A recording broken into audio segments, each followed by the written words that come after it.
दोस्तों आज की सबसे पहली और बड़ी खबर, झारखंड में 27 मई के बाद भी पाबंदियों में छूट मिलने की उम्मीद कम। मुख्यमंत्री हेमंत सोरेन ने ये इशारा करते हुए कहा है कि अभी पाबंदियां जारी रह सकती हैं। मुख्यमंत्री ने ये साफ कहा है कि झारखंड में कोरोना का चरम अभी नहीं हुआ है। उनके मुताबिक कोरोना का पीक अभी पार नहीं हुआ है। इसे देखते हुए 26 मई को लॉकडाउन बढ़ाने पर फैसला लिया जा सकता है। आपको बता दें कि कई राज्य लॉकडाउन बढ़ाने पर फैसला ले रहे हैं। उम्मीद जताई जा रही है कि झारखंड में भी इसे देखते हुए बढ़ाया जा सकता है। चक्रवाती तूफान यास को लेकर झारखंड समेत 3 राज्यों में रेलवे की चेतावनी जारी। दोस्तों 23 से 26 मई के बीच आने वाले चक्रवाती तूफान यास से निपटने के लिए दक्षिण पूर्व रेलवे गार्डन रीच कोलकाता ने बंगाल, उड़ीसा और झारखंड में अलर्ट जारी कर दिया है। इसके साथ ही रेलवे ट्रैक व संपत्ति की भारी नुकसान होने की आशंका जताते हुए राहत व बचाव कार्य के लिए तैयारियां शुरू कर दी गई हैं। यात्रियों की सुरक्षा को देखते हुए बंगाल व उड़ीसा के इलाकों से चलने व गुजरने वाली 78 ट्रेनों का परिचालन रद्द कर दिया गया है। घर घर जाकर होगी कोरोना मरीजों की पहचान, पंचायतों में बनेगा क्वारंटाइन सेंटर। दोस्तों मुख्यमंत्री हेमंत सोरेन ने स्वास्थ्य विभाग के अधिकारियों को ग्रामीण इलाकों में कोरोना संक्रमण के प्रसार को सीमित करने के लिए डोर टू डोर अभियान चलाने का निर्देश दिया था। अधिकारियों से कहा गया था कि ग्रामीण इलाकों में संभावित कोविड मामलों की त्वरित पहचान की जाए।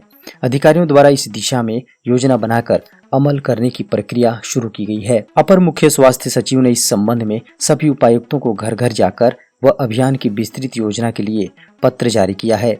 NRHM झारखंड को RAT परीक्षण और लक्षणों के आधार पर संभावित कोविड रोगियों की पहचान के लिए फ्रंटलाइन कार्यकर्ताओं के प्रशिक्षण की जिम्मेदारी दी गई है। रांची रेलवे स्टेशन पर ट्रेन से उतरते ही व्यक्ति की मौत। दोस्तों झारखंड की राजधानी रांची रेलवे स्टेशन में एक यात्री की ट्रेन से उतरते ही संदेहास्पद मौत हो गई। राजधानी ट्रेन से वह यात्रा कर रांची पहुंचा था। मृतक की पहचान 31 वर्षीय उमेश क्रिकेट्टा के रूप में हुई है। यात्री सिमडेगा का रहने वाला बताया जा रहा है। आपको बता दें कि मौके पर रेलवे चिकित्सकों ने युवक की जांच कर मौत की पुष्टि की। राजधानी एक्सप्रेस के E1 सीट नंबर 44 से यात्रा कर रहा था उमेश। जैसे वह ट्रेन से स्टेशन पर उतरा, परिसर में ही उसकी मौत हो गई। झारखंड के पूर्व मुख्यमंत्री बाबूलाल का आरोप, रूपा तिर्की हत्याकांड की CBI जांच से बच रही है सरकार। दोस्तों भाजपा विधायक दल के नेता और पूर्व CM बाबूलाल मरांडी ने दारोगा रूपा तिर्की हत्याकांड की CBI जांच की मांग दोहराई है। उन्होंने कहा, स्थानीय पुलिस के जांच के तौर तरीकों पर किसी को भरोसा नहीं हो रहा। CM के प्रतिनिधि पंकज मिश्रा के खिलाफ भी रूपा के परिजनों ने शिकायत दर्ज कराई थी, पर पुलिस ने आज तक पूछताछ तक नहीं की है। राजधानी रांची के फार्म हाउस में फोटो क्लिक करते नजर आए महेंद्र सिंह धोनी। दोस्तों IPL स्थगित होने के बाद महेंद्र सिंह धोनी फिलहाल रांची के सोमलिया स्थित आवास पर ही समय बिता रहे हैं। गाइडलाइंस के तहत अपने घर से बाहर निकलना ज्यादा पसंद नहीं करते। हालांकि बीते शुक्रवार को माही ने अचानक रांची के सैम्बो स्थित अपने फार्म हाउस पहुंचे और इस दौरान उन्होंने अपने फार्म हाउस से ही सनसेट की कई तस्वीरें अपने मोबाइल में कैद की। लेकिन मजेदार बात यह है कि इस दौरान खुद धोनी की तस्वीरें भी पीछे से कैद कर ली गईं। आपको बता दें कि माही फोटोग्राफी के बेहद शौकीन है और कई मौकों पर उन्होंने बेहतरीन फोटोग्राफी कर अपने इंस्टाग्राम पर उसकी फोटो शेयर की है। झारखंड पुलिस ने पिछले 6 दिनों में वसूला 52 लाख रुपए का जुर्माना। कोरोना संक्रमण के बढ़ते चेन को तोड़ने के लिए झारखंड सरकार ने 16 मई से सख्ती बढ़ा दी है।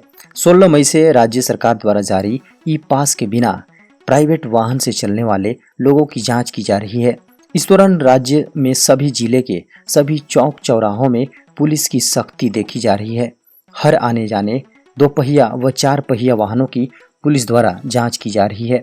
पिछले 6 दिनों के दौरान यानी 16 मई से लेकर 21 मई तक राज्य के 24 जिलों में पुलिस ने 52 लाख रुपए का जुर्माना वसूला है।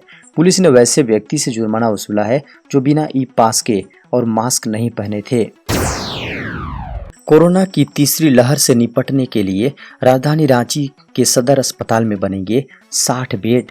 दोस्तों, कोरोना संक्रमण की रोकथाम को लेकर रांची के सदर अस्पताल में चाइल्ड वार्ड में 60 बेड तैयार किए जा रहे हैं।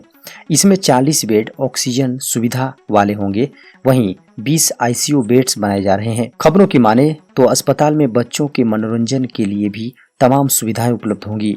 वार्ड में छोटे और बड़े दोनों बच्चों की सुविधाओं का खास ख्याल रखा जा रहा है।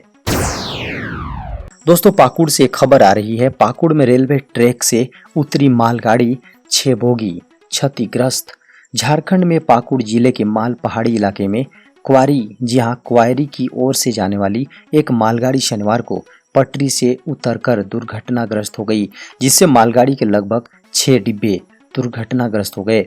इस घटना में एक ट्रक भी क्षतिग्रस्त हो गया है। हालांकि किसी के हताहत होने की कोई सूचना नहीं है।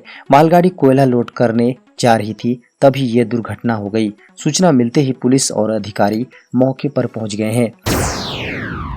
राजधानी रांची के रिम्स में तैयार किया गया ब्लैक फंगस वार्ड। दोस्तों, झारखंड में ब्लैक फंगस के मरीजों की संख्या में दिनों दिन इजाफा हो रहा है। ऐसे में रिम्स ने ब्लैक फंगस को लेकर तैयारियां शुरू कर दी हैं। रिम्स के डेंगू वार्ड को अब ब्लैक फंगस वार्ड बना दिया गया। इस वार्ड में 36 रोगियों का एक साथ इलाज होगा।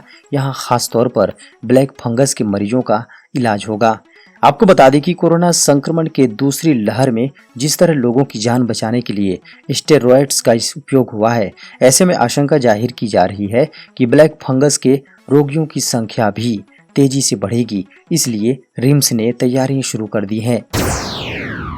ताउते तूफान के कारण झारखंड में जल्द आएगा मानसून। झारखंड में 13 जून को करेगा प्रवेश। मौसम विज्ञान केंद्र ने पहले बताया था कि झारखंड में मानसून का प्रवेश 10 जून को होगा।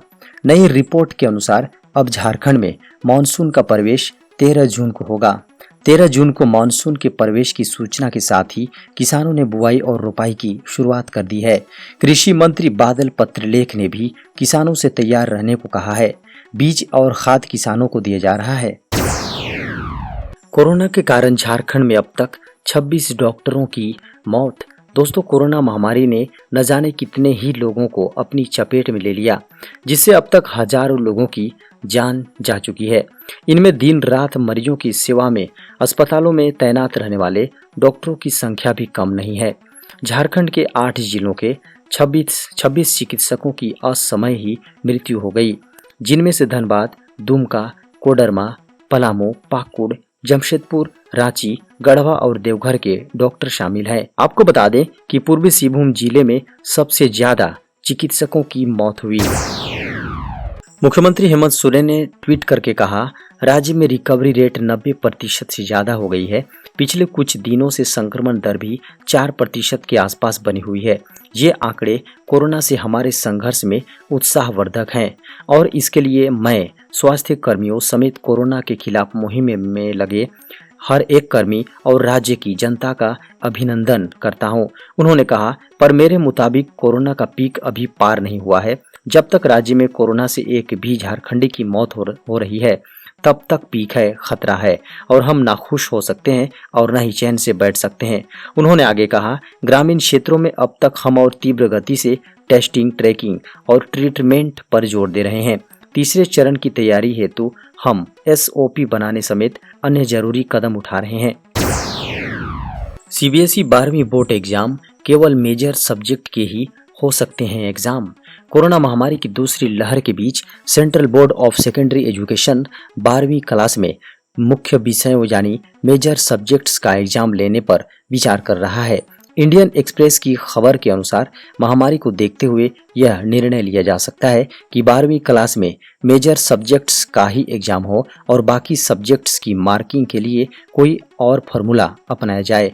साथ ही यह भी कहा गया है कि जो स्टूडेंट कोरोना की वजह से एग्जाम नहीं दे पाते हैं, उन्हें एक और मौका मिलना चाहिए। आपको बता दें कि सरकार ने कोरोना की दूसरी लहर के कारण 12वीं बोर्ड का एग्जाम टाल दिया था। पड़ोसी राज्य बिहार से एक बड़ी खबर सामने आ रही है। यहाँ महामारी घोषित हुई ब्लैक फंगस। स्वास्थ्य मंत्री मंगल पांडे ने की घोषणा। कोरोना पीड़ित मरीजों में ब्लैक फंगस के मामले तेजी से सामने आ रहे हैं। इसके कारण कई मरीजों की देश में मौत भी हो रही है। वहीं इस मामले में तेजी से कदम उठाते हुए बिहार की नीतीश सरकार ने ब्लैक फंगस को महामारी घोषित कर दिया है। इसकी जानकारी स्वास्थ्य मंत्री मंगल पांडे ने दी है।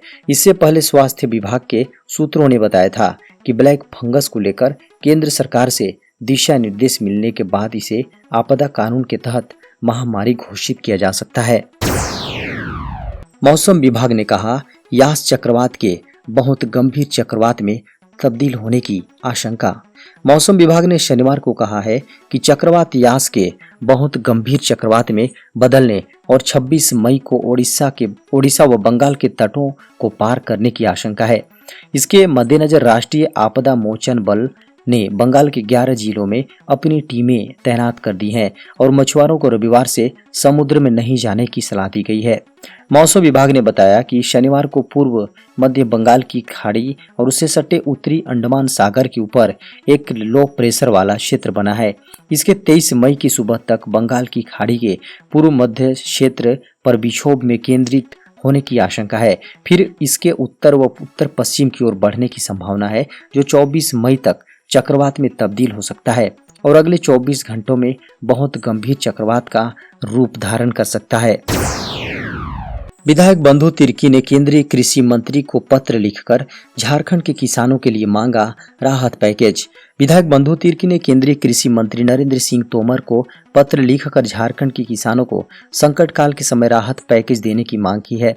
श्री तिर्की ने अपने पत्र में कहा है कि वैश्विक महामारी कोविड-19 से देश के साथ झारखंड भी जूझ रहा है। कोरोना काल खंड में सबसे अधिक चौतरफा नुकसान झारखंड के लाखों किसानों को उठाना पड़ रहा है। उन्होंने कहा, अपने उत्पादित धान बेचने के बाद भी किसानों को अभी तक पूरी राशि का भुगतान नहीं मिल पाया है।